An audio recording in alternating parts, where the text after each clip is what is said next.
तो welcome students, मैं एजाज लड्डन फिर से एक बार आपका वेलकम करता हूं, स्वागत करता हूं आपका अपना यूट्यूब चैनल ब्रिलियंट नॉलेज में।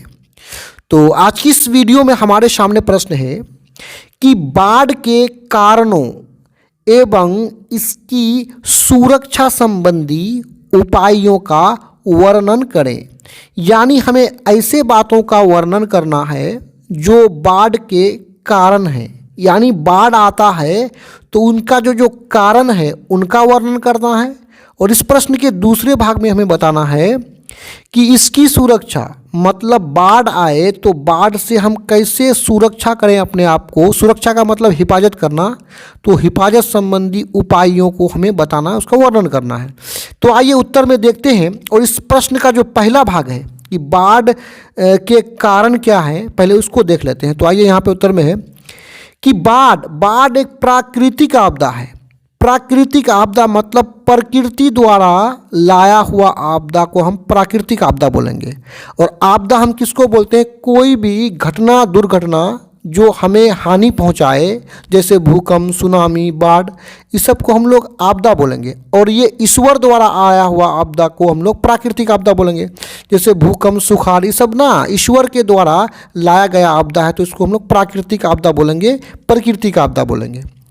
तो जो ये बाढ़ प्राकृतिक आपदा है और जिसके आने के निम्नलिखित कारण है। इसके आने के, बाढ़ आने के क्या कारण है वो नीचे पॉइंट वाइज लिखा हुआ है।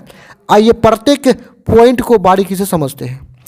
तो यहाँ एक नंबर में है कि अधिक मात्रा में वर्षा होने से नदी जल स्तर का बढ़ना। यानी बाढ़ आने का सबसे बड़ा रीजन है वो है कि अधिक मात्रा में वर्षा होना, बारिश होना। जब अधिक मात्रा में वर्षा होता है तो नदी का जो जल स्तर है, पानी का जो लेवल है वो ऊपर उठने लगता है, बढ़ने लगता है, जिससे पानी आसपास के इलाके में फैल जाता है और बाढ़ उत्पन्न हो जाता है। अब दूसरा पॉइंट में है नदियों की गहराई कम होना।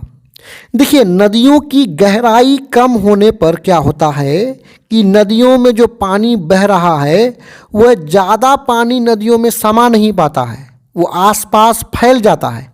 यानी गहराई कम होगा नदी का तो नदी में ज़्यादा पानी समा नहीं पाएगा, जिससे नदी का पानी आसपास फैल जाता है, जिससे क्या आता है, बाढ़ उत्पन्न हो जाता है। और दूसरा रीजन देखिए, तीसरा नंबर में है पेड़ पौधों को अंधाधुंध काटना। देखिए, जब हम पेड़ पौधों को ना अंधाधुंध काटते हैं तो वातावरण में परिवर्तन होता है। पेड़ पौधों के काटने से जो है वातावरण, जो है हम लोगों का जो पर्यावरण है वो असंतुलित हो जाता है, जिससे कभी कभी क्या होता है, आवश्यकता से ज़्यादा बारिश होने लगता है और क्या हो जाता है, बाढ़ उत्पन्न हो जाता है। यानी जब हम पेड़ पौधों को काटते हैं तो काटने से पर्यावरण असंतुलित हो जाता है और जितना हमें बारिश का ज़रूरत, वर्षा का ज़रूरत होता है, उससे कई ज़्यादा बारिश होने लगता है, जिससे बाढ़ उत्पन्न हो जाता है। इसलिए पेड़ पौधों को काटना भी बाढ़ आने का एक रीज़न है, कारण है। लास्ट पॉइंट में देखिए, नदी बांधों यानी तटबंधों का टूटना। नदी बांधों को ही हम लोग तटबंध बोलते हैं। तो जब नदी के बांध यानी तटबंध टूट जाता है तो आसपास के इलाके को वो नदी का जो पानी है क्या डुबो देता है, जिससे बाढ़ की स्थिति उत्पन्न हो जाता है। तो ऊपर हम लोग बाढ़ आने के कारणों को देखें। अब इस प्रश्न का जो दूसरा भाग है, आइए उसको और बारीकी से समझते हैं। तो बाढ़ सुरक्षा संबंधी उपाय, यानी बाढ़ से बचने के लिए, बाढ़ से हिफाजत के लिए हम क्या क्या उपाय कर सकते हैं, आइए पॉइंट वाइज उसको देखते हैं। पहला पॉइंट है नदियों के किनारे मकानों का निर्माण ना करना।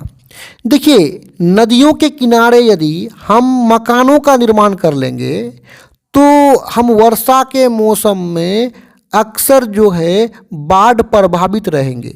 यानी हमारे आसपास हमेशा बाढ़ आते रहेगा यदि हम नदियों के किनारे मकानों का निर्माण करते हैं तो।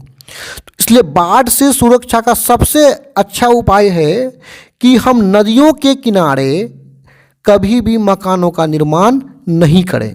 और दूसरा पॉइंट में है बाढ़ प्रभावित क्षेत्रों में, यानी जो इलाके में बाढ़ आता है उन क्षेत्रों में पक्की मकानों का निर्माण करना।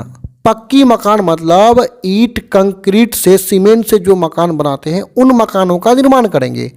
ये मकान क्या होता है, बाढ़ आने पर भी ढह के गिरने का चांस इस ऐसे मकानों में कम होता है, तो पक्की मकानों का निर्माण करेंगे। और तीसरा उपाय ये है कि बाढ़ के जल का निकास के लिए उत्तम व्यवस्था करना, यानी बाढ़ का जो जल है उसके निकास के लिए, उस बाढ़ के जल को निकलने के लिए उत्तम मतलब अच्छा व्यवस्था करेंगे, प्रबंध करेंगे। यानी बाढ़ का जल का निकास यदि उत्तम व्यवस्था कर लेंगे तो बाढ़ का पानी जल्दी निकल जाएगा, जिससे बाढ़ तुरंत समाप्त हो जाएगा। अगला पॉइंट को यहाँ पे देखिए, 4 नंबर में है बाढ़ का सूचना मिलते ही, सूचना मतलब जानकारी मिलते ही बाढ़ प्रभावित स्थानों को खाली करना।